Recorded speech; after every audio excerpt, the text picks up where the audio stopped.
I'm Dorothy Pomerantz. I'm the bureau chief of Forbes, and I'm here to talk about the 5 highest paid actors in Hollywood. Topping our list at number 1 is Tom Cruise. We estimate that Cruise earned $75 million between May 2011 and May 2012. It's a lot of money. Cruise has had a great year. Mission Impossible Ghost Protocol was one of the highest grossing films of the year. He's getting paid a lot for some future movies like Oblivion, which is a big sci-fi film. And he's just a big Hollywood action star. You know, he can bring in viewers, and that's what studios want, so they pay him the big money for it. Now, of course, this comes right in the middle of the news that his wife, Katie Holmes, has filed for divorce.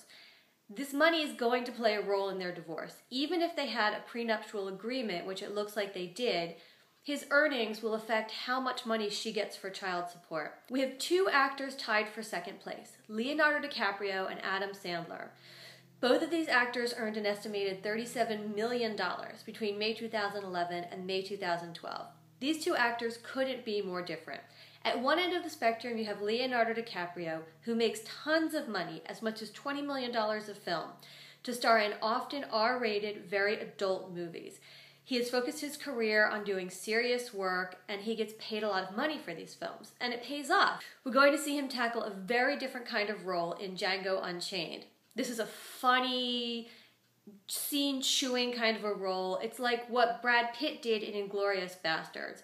Both of those films were directed by Quentin Tarantino, and he has a real skill at getting actors outside of their comfort zone, getting them to do something different, and it's often really beneficial for their careers. At the other end of the spectrum, in second place, we have Adam Sandler. Sandler loves making these very silly, very critically panned movies that, you know, they still make a lot of money. Even when a movie's a flop, like Jack and Jill looked like it was a flop, that movie will probably break even at the end. There's just a certain portion of the population that really loves Adam Sandler and loves his humor and will go see his comedies. His most recent film, That's My Boy, also not doing that well, so we'll see. I would not be surprised to see his payday come down a little bit in the future, or to see studios start asking him to put a little more skin in the game, to forgo some of his large upfront in the interest of more on the back end if the film turns a profit. In 4th place on our list, we have Dwayne Johnson, The Rock. Dwayne Johnson earned an amazing $36 million between May and May. That's probably surprising to a lot of people who maybe still think of him as a wrestler, but he has become one of the most desirable action stars in Hollywood. He has this amazing ability to save franchises. So the Fast and Furious franchise was doing fine, but the 5th movie, which he starred in, was the highest grossing of all of them. He also earned more in Journey to the Center of the Earth Part 2 than the first one had. He was not in the first one, he was in the second, it earned more money.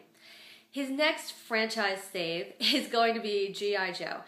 That movie was supposed to come out this summer, but it was pushed until the spring. It'll be interesting to see how much that earns compared to the last G.I. Joe movie, and if Dwayne Johnson can continue this role of earning more for each subsequent franchise.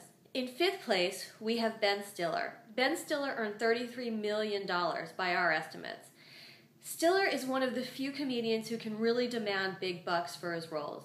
His franchise movies like Night at the Museum and Meet the Parents are huge moneymakers. He also does the voice for Madagascar, and he makes a lot of money there too.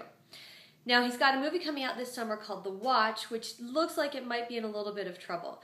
The movie was originally called Neighborhood Watch, but then after the whole Trayvon Martin thing, and this was a young man in Florida who was shot by a Neighborhood Watch member, they had to scramble and change the name. Now it's called The Watch.